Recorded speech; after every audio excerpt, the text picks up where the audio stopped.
Hello everybody and welcome back to another My Porch Prints tutorial. Today we are doing part 1 of the Christmas journal, which will be the cover and the pages. I've already got my pages here, which are from the Yummy Vintage Christmas Journal Kit, the Christmas Gnomes Journal Kit, and the Simply Christmas Journal Kit. And I've already printed them on paper, front and back, and divided them into 3 piles because we are going to be doing 3 different things to each of the pages. We are going to be using distress ink on one, which is just the vintage photo distress ink. We will be using red Victorian velvet ink on the other, and on the third one we are going to tear all the pages and go over it with vintage photo ink. So I'll show you that real fast. So go ahead and divide your piles up. I've already done 4 pages in each pile. And we are going to start with the first one here and just tear all of the edges of each sheet. Alright, once you're done with that, it should look something like this. And we are going to be taking our vintage photo distress ink and going over each of the edges just to kind of help them pop. And I've done this to both the front and the back of each page. So when you're done, it should look something like this. And you can see I went pretty heavy-handed with the ink on this one. Alright, for this second one, we will go over it with just the vintage distress ink, no tearing, and this one we will go over with the, sorry, it's aged mahogany, not vintage Victorian velvet, my bad. And then with those red pages, we are going to be crumpling them up, and then when you sort of unwrinkle them, they'll have a nice texture to them. So do that to all of the edges lined in aged mahogany, like this. And if you want to, you can help them stand out a little bit more by going over the wrinkles with that vintage photo ink. So just very lightly sort of going over those raised edges like so. And this just kind of helps them look a little more aged and just kind of helps them pop. I even decided to go over mine with a little bit of this Brilliance Galaxy Gold ink just to kind of give it a nice metallic shimmer. It's a little bit hard to see on camera, but in person it really does look like a nice shiny gold to it. So I used this a couple times throughout the project. You can kind of see here what that looks like. Again, this is entirely optional, but if you want to try it, it's sort of a fun way to make the edges sort of stand out. Alright, so now I'm going to go ahead and just divide out each of the papers from each pile, like grabbing one from each and layering them on top of each other so we get a nice variation. And I also decided to go in and add a couple of coffee dyed papers as well. Alright, so once you get the full stack together, you can kind of see how now you have a lot of nice like variation to each of the pages, so they all look really different, lots of textures and colors.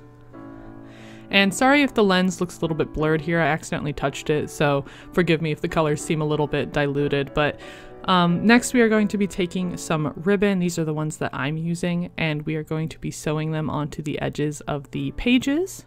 And I am not going to show this process because I've already done a similar thing in this Jane Austen junk journal tutorial, so I will link that down below if you are interested in sort of watching that process on how to create these nice ruffled edges here. Alright, so I did not use those ruffles on one of the crinkled pages or on any of the coffee dyed papers because these are really thin and I was worried they would tear. And I also didn't do it on our torn edges pages because I didn't want to hide all that lovely work that we put in. So these are the ones that don't have ribbons, but all of the other ones I went ahead and sewed different ribbons onto like this. And as you can see, I tried to do each page had 2 ribbons each, and that kind of just keeps it nice and varied looking and sort of so you don't have too many of the same types of ribbon in each signature. And with this journal, I tried to be a little bit more mindful of the distance of each of the ribbons sticking out from the page. In the past, I've had it where the ribbons were like a little too long and stuck out from the cover, or were a little too short and didn't quite look right. So I tried to give them like ½ an inch to max an inch of overlay, I suppose, on the pages. So I just tried to keep them all somewhat similar. They're not perfect, but just trying to keep them kind of close so that way when they're all together they don't stick too far out of the page. I can kind of show you what I mean here. You can sort of see how they're all kind of the same length when you put them all together. So just try to keep that in mind when you are sewing your edges on. Alright, and we are going to be using a 2-inch hidden spine for this, so I'm going to need 5 different signatures. Although I would recommend using a 3-inch spine instead. My journal ended up getting really thick, so just something to keep in mind here. So I'm going to go ahead and put my signatures together, and that means it's time to add all of our special little items, which includes like these little page pockets and our pop-up page, and I also have this Christmas folio that I made. You might have seen the tutorial for that. So I'm going to be sewing these into the signature, so if you have those, now is the time to use them. And we do have tutorials for all of these items in our Christmas junk journal playlist, so I will link that down below if you want to make any of the things you see here. And so I'm just going to go ahead and add all of those items into my signatures and kind of build them up how I want them to look. This is entirely up to you what order you want your pages to be in.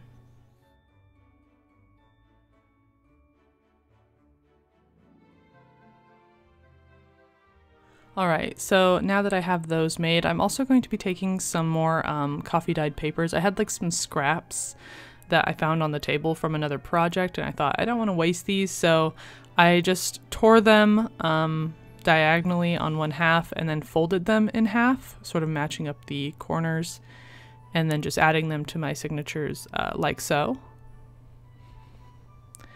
And I do end up going over those torn edges with Distress ink later on, so just something to keep in mind if you want to add that to your journal. And those coffee dyed pages looked a little bit blank to me, so I just went over them real fast with some aged mahogany distress ink, and there you go. Now I have all 5 of my signatures. And this is kind of what they look like when they're all together inside the cover. You can kind of picture what you like and how they look before sewing them in, so I usually don't sew them in until my cover is completely done. So let's go ahead and jump into the cover. We will be using these checkered quilt papers that are new in our shop, and they come in multiple colors. I'm just using sort of the neutral one for now. And then again, going in with that 2-inch spine, that hidden spine template, which is also available in the shop and will be linked below. Again, I do recommend using the 3-inch spine if you're doing exactly what I'm doing. The journal gets really full. And we'll also need some chipboard to put the cover together, which I'm not going to be showing the full tutorial here because I've done it before. So again, I will link the collage cover tutorial, which does the exact same process that I used for this one. So if you want to make this exact cover, you can sort of copy that tutorial and follow it along for this one.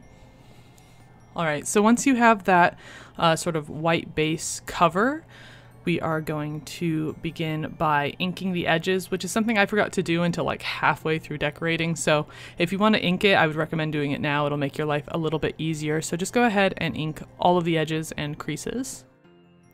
And once you've done that, you can go ahead and turn the cover over and we can begin with the decorating. So I've gone ahead and taken those checker quilt papers and just cut them in half, and we will be using these for the front and back cover. And we are also going to be decorating the spine with this faux corset spine, which I also have a tutorial for, and we'll link that down below in case you are curious on how to make that. And I'm actually using the exact spine from that tutorial. I just sort of disassembled it and redecorated it. So I'd like tore the black lace off and instead used this green ribbon to decorate it. And then I went over it with a small piece of like sparkly gold ribbon down the center, and then went ahead and relaced with that red ribbon that is from the tutorial, and then just added a couple of buttons in between each of the like red crisscrosses. So that is how I finished this spine, and it's pretty quick and simple. It looks a little complicated, but it's not, so just watch the tutorial if you are curious on how to make that. And something to take note of, because of the pattern on the quilted papers, one of them has like a white blank center and one has the checkered one. So you want the one with the white square in the middle to be your front cover because of how we're going to decorate it, so just keep that in mind.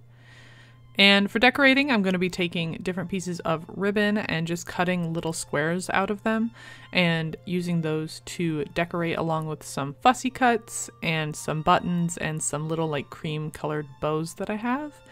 And we're going to be using those to decorate the white squares in the checkered pattern. And then I'm also going to be taking this small label from our Christmas labels kit. Again, I will have that linked down below. And I'll also be using a little bit of this like red checkered, like thin ribbon to give it sort of a border around the cover. And I'll be using that as well to give the little fussy cut a border in the center. And I know it looks a little messy right now, but just hang in there with me. I promise it turns out in the end. So next we are going to be taking some of this like white frilly lacy trim, and we will be cutting that to fit the edge of the journal, and then also a piece of that shimmery gold ribbon, the same thing that we used on the spine here, and that's going to kind of help hide that edge. So I'm going to disassemble everything on the cover now that I know where I want everything to go, and I'm going to begin just by inking the edges of my little fussy cut pieces so I don't forget to do it later. And I went over it with the vintage photo ink, and then for the centerpiece I also went over it a little bit with that like Brilliance gold ink, just to kind of give it a little bit of shimmer and pop from the other pieces on the cover. Alright, so now I'm going to just take those little scrap pieces of ribbon and cut them down to fit inside the squares and glue them in place so they don't move. And then following these little like these little like zigzag patterns, stitch patterns on the paper, I'm going to be going over them with like actual gold thread. So just kind of give them a little bit of a realistic pop and sort of help with that quilt illusion. And then I am going to just glue everything down to finish the cover. And before gluing it on, I will glue that white trim edge so that we can hide it underneath the paper here like this. And then again going over that edge with the gold ribbon here and then the red ribbon on top of that. So it gets a little bit thick here, but I think it looks okay. And while gluing the red ribbon, I decided to go with the sides first. Again, trying to make sure everything's really nice and straight. And then going with the top and bottom borders afterwards. And I did the same thing on the center here. Just kind of using a pair of scissors to straighten and push the ribbon around until it looked really nice and clean. And then cutting off any ends that were left to help finish the cover. And then I went ahead and did the exact same thing to the back, only without the fussy cuts. And this is what that should look like when you are done. And then for the spine, when you glue this on, I noticed that I was really seeing like the actual underspine itself. It really doesn't matter, but it was bothering me, so I decided to cover it up with a little bit of that glittery ribbon here. And then when gluing the spine down, it's going to want to pop up a little bit because of the eyelets, so make sure that you press and hold that down, maybe even put something heavy on top of it and let it dry for a bit, which is what I did to keep it from popping off the page. So we're going to go ahead and set that aside, letting that dry for now, and go ahead and start building our signatures by sewing them into our hidden spine template, which I also have a tutorial on that if you are curious from my binding video, so I will go ahead and link that down below if you are kind of new to a pamphlet stitch and want to learn how to do that. So after I'm done with my pamphlet stitch, this is what it looks like. I did do my knots inside the pages rather than on the back of the spine. You could do it either way, whatever you prefer. And then I'm going to be distressing the edges of this hidden spine because I forgot to print it on like a decorative paper. So I would really highly recommend printing out your hidden spine on like a pretty paper because you will be able to see it in between the signatures. So just keep that in mind. But if you're like me and you forgot to do it, you can always ink the edges to kind of hide that white space. And then we're just going to go ahead and glue that hidden spine in on the front and back cover, giving it a little bit of time to dry. And once it's dry, I'm going to go over the ridge of the spine up here with a little bit of that distress ink as well on the top and bottom of our journal. And then I'm going over the inside of the journal, front and back pages really heavily with some distress ink. And one of the quilted papers in this like red quilted pattern And I'm going to be rounding the edges of that, and again going in with Vintage Photo and just sort of distressing those edges so that it kind of blends in with the back cover. And again going over the pattern with actual stitching to give it some texture. And then, so I don't forget, I'm going to add my pop-up 3D inserts, because if you remember, you have to take that out before you sew it in and then add it back in afterwards. So if this is something you would like to make and you haven't seen this before, we do have a tutorial for that. I will link that down below as well. And then because these edges were still showing and kind of bothering me, I decided to go in again, same as I did on the spine, and cover them up with this like shimmery gold ribbon. Again, this is completely unnecessary. It's just something that was bothering me personally. So I went in between every signature and added this shimmery ribbon in to kind of hide that white spine, the like hidden spine that was showing a little bit. So again, totally unnecessary, just kind of what I did. I kind of just added glue and then pulled the piece of ribbon down and kind of pressed it in between the signatures, and this is what that sort of looks like when it's finished.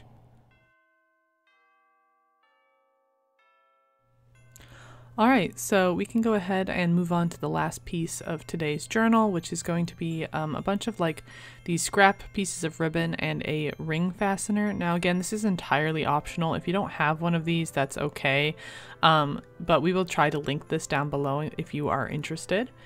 And there are several methods for attaching your string. You can either just tie it around the ring, which is probably the easiest, but if you have like really short pieces of ribbon and you want to use them because you don't want to waste them, you could like fold a small piece over and sew it. It is a little bit difficult just because it's so small, but it is possible. I did go ahead and do it here just to kind of show you what I mean. So either method you could use. You could also try gluing them. It might not hold as well, but it is an option. So when you are done with tying all of your ribbons, it should look something like this. And I decided I wanted it on my spine, so I'm going to rip off this top button here. And taking a scrap piece of fabric, I'm just going to cut a small slit through it and push these little prongs through and sort of flatten them so that it holds like this. And then I'm going to very roughly cut a circle around that fastener like this.